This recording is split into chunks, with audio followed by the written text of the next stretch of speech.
So, welcome everyone to Recovery Part 2.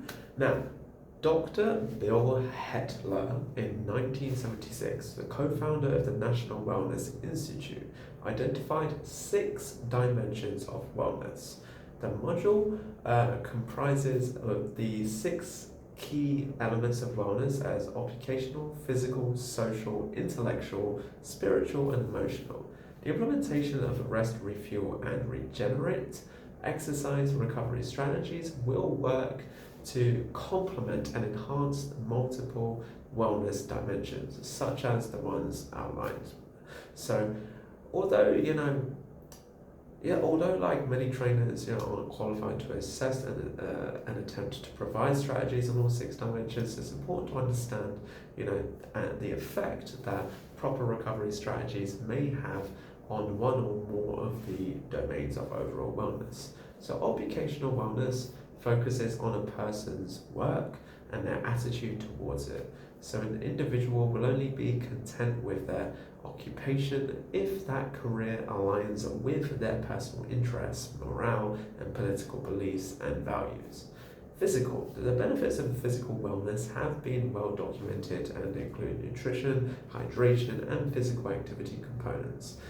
Individuals who consume a well-balanced diet, meet at least minimal physical activity requirements and refrain from consuming, toxic substances like drugs and alcohol, tobacco, and many more, are more likely to have a healthy lifestyle and are less likely to sustain injury and illness. Social interaction is a necessity for human existence. Positive, healthy relationships lead to a healthier lifestyle. Those who commit to not only improving their own social welfare, but also the welfare of those around them, will often find an environment built on trust and harmony. Conversely, negative relationships, they build on conflict, will have drastic impact on social wellness.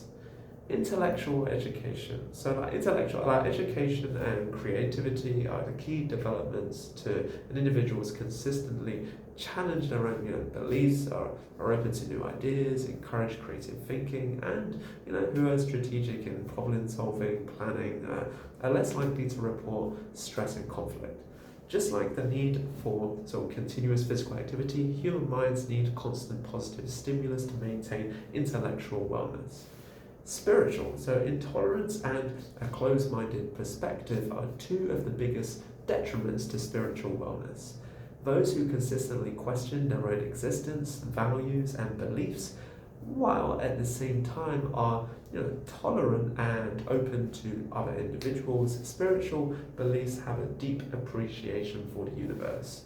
A person should strive to maybe have their actions aligned with their beliefs and values and achieve spiritual wellness. Emotional wellness is the ability to identify and accept feelings and emotions. An individual who can freely express their feelings will find more meaningful relationships and will be able to handle conflict with maturity and clarity.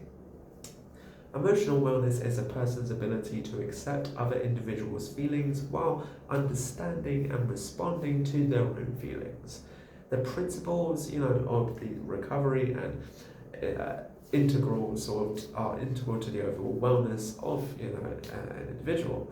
So although health and fitness professionals are not really tend to be qualified to provide strategies to improve every dimension of wellness, like occupational and spiritual, it's important to try and optimize, the physical wellness and performance that, clients, through proper exercise and recovery programming. In this way, the related dimensions of wellness can be maximized, contributing to their clients' overall health and well-being.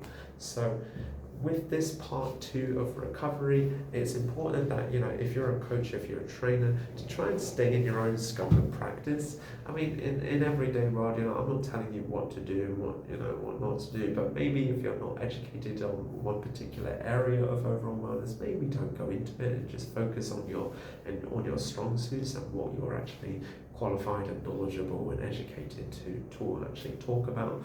Doesn't mean you don't have to, talk about certain things. It just means you need to be a bit more strategic with how you talk about those certain things. I hope this was also useful if you're not a coach, if you're not a trainer, if you're just interested in more aspects of just general wellness and improving that sort of psychological as well as physiological part of your life.